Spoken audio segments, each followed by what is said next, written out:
Halo guys, kembali lagi dengan Mas Wian di sini. Di video kali ini, Mas Wian telah merangkum alur cerita film ya guys, yang diangkat dari kisah nyata. Film ini berjudul The Way Back yang dirilis tahun 2010.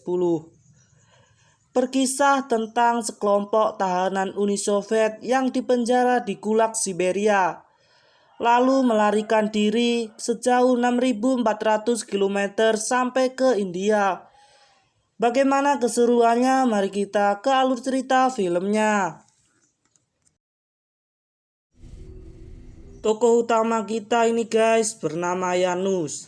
Janusz adalah warga Polandia yang ditangkap karena dituduh sebagai mata-mata dan terpaksa ditahan di penjara Gulag, penjara terbesar di Uni Soviet.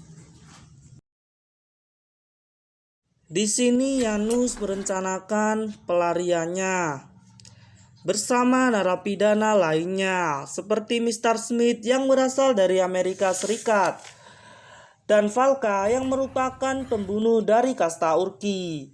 Yang bergabung dengan Janusz adalah Thomas yang pandai melukis dan memasak, dan seorang pendeta bernama Andrei Voss yang gerejanya dirusak oleh Uni Soviet, dan Zoran, pria yang bekerja sebagai akuntan dan humoris.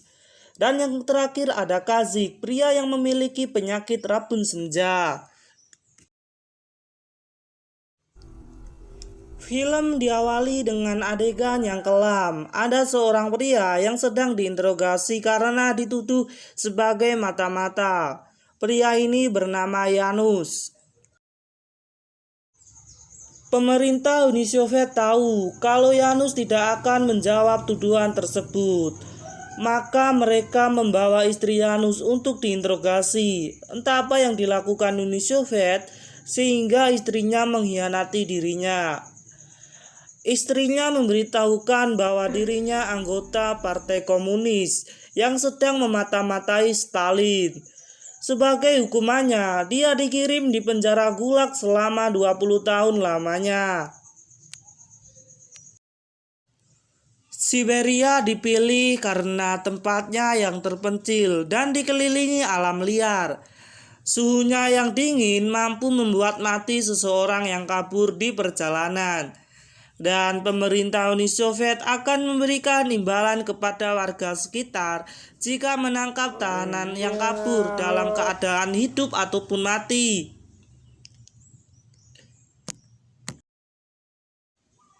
Dan inilah awal mimpi buruk Janusz. Tidak kalah menyeramkan di luar penjara Gulag, di dalam penjara tersebut juga tidak kalah kejamnya guys. Saat jam makan tiba, mereka antri untuk mengambil jatah makanan. Di sisi lain, ada barisan orang-orang yang terkena rabun senja guys. Mereka bisa seperti itu karena mereka kelaparan dan kekurangan vitamin. Sampai saat ini kita tahu betapa kejamnya penjara tersebut.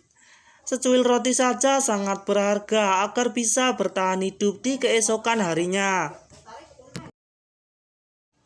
Seperti Smith yang memikirkan dirinya sendiri ketika makanannya mau diambil oleh orang lain yang sedang kelaparan. Janusz yang melihat pun merasa kasihan dan memberikan setengah bagian dari makanannya. Dan Smith berkata, kalau kebaikan Janusz seperti itu bisa membunuhnya di sini. Dan selang beberapa saat, Janusz mendapatkan banyak teman. Ada Andrei, ia seorang aktor yang ditangkap karena filmnya menyinggung pemerintah Stalin. Ya, kejam banget ya guys, padahal cuma akting doang. Smith ditangkap juga karena Smith warga Amerika Serikat menurut pendapat Andre. Ya, sadis banget sih, orang asing di penjara, ngekang sedikit di penjara. Ya, itulah yang terjadi saat itu guys. Kalau kita bandingkan tindak kriminal Andre sama Janusz, tidak ada apa-apanya ya guys dengan Valka dan para Urki. Andre bilang mereka adalah sekelompok pembunuh dan pencuri. Dan mereka juga orang-orang yang berkuasa di penjara karena bos mereka adalah orang-orang yang kaya. Seperti Valka yang tidak segan-segan membunuh orang lain ketika dia mengambil sweater orang lain. Pertemanan Andre dan Janus semakin dekat buat membahas rencana mereka kabur. Andre memang sudah mengetahui soal titik lemah penjara. Namun masalahnya guys adalah tujuan mereka selanjutnya. Seperti yang mereka ketahui, beberapa sisi utara, barat, timur masih kekuasaan Uni Soviet. Dan tujuan terbaik mereka adalah pergi ke selatan melewati sebuah danau Baikal. Dan setelah melewati danau Baikal, mereka langsung ke perbatasan Mongolia. Setelah berunding, mereka berdua menimbun makanan sebagai bekal pelarian nanti. Dan Janus berkata akan mengajak teman-teman untuk kabur bersama mereka. Hari demi hari mereka lalui sebagai rutinitas penebang kayu. Toko Smith yang di awal terlihat kejam ternyata memiliki keberanian yang tidak dimiliki tahanan lainnya. Ketika beberapa tahanan mati karena kedinginan, Smith yang tahu bahwa cuaca seperti ini bisa saja membunuh tahanan lainnya, maka ia mengusulkan untuk berlindung di bawah pepohonan.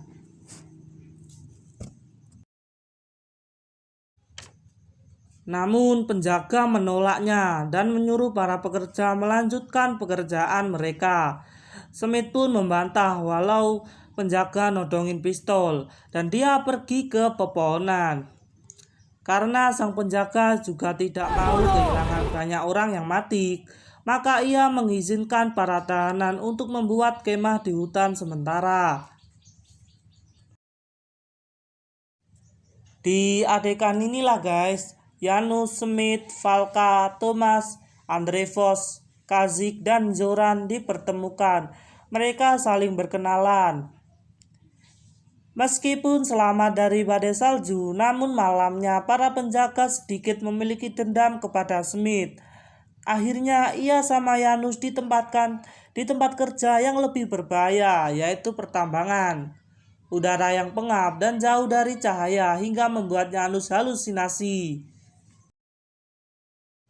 Karena sudah tak tahan lagi, lalu ia memutuskan berbicara dengan Smith yang merencanakan kabur dengan Andre. Namun Smith memotong pembicaraan dan dia mengatakan bahwa Andre itu pembohong dan selalu membicarakan rencana pelariannya kepada tahanan-tahanan baru. Namun meskipun begitu, Smith siap ikut kabur jika Janus serius. Karena menurut Smith sikap baik Janus akan berguna untuknya nantinya. Beberapa hari setelah itu malamnya Janus menemui Andre tentang rencananya. Dan faktanya guys, Andre memang penakut. Pasalnya pas Janus mengajak dirinya pergi, ia banyak alasan, entah itu makanan atau jarak perjalanan yang jauh. Percakapan mereka yang keras ini didengar oleh Valka dan Valka pun memutuskan bergabung dengannya. Di sisi lain, Smith bernegosiasi kepada petugas penjaga genset listrik. Penjaga tersebut bilang bahwa peluang dirinya kabur hanya 10 menit setelah genset dimatikan. Ketika dirasa persiapan mereka telah beres, Janus memutuskan mereka akan pergi di saat badai salju, karena salju akan menutupi jejak kaki mereka saat mereka kabur. Selang beberapa saat, Valka datang dan mengancam Janus agar diperbolehkan kabur bersama dirinya. Tidak ada pilihan lain, Janus memperbolehkan Valka ikut bersamanya karena Janus tahu jika ia tidak mengizinkan Valka, maka dia bisa jadi akan dibunuh Valka. Tibalah mereka kabur dan memotong pagar kawat. Dan benar saja, mereka berhasil kabur dengan selamat dari para penjaga ketika hujan salju. Mereka pun berhasil selamat dengan adanya badai salju ini. Singkat cerita, mereka berhasil kabur sejauh 20 km. Kali ini Janus mengumpulkan makanan dari beberapa rombongan, termasuk Valka yang tidak disukai di rombongan ini. Meski terkenal kejam, Valka memiliki prinsip yang menarik. Ia yang kagum dengan navigasi Janus, lalu menjuluki Janus sebagai Parka.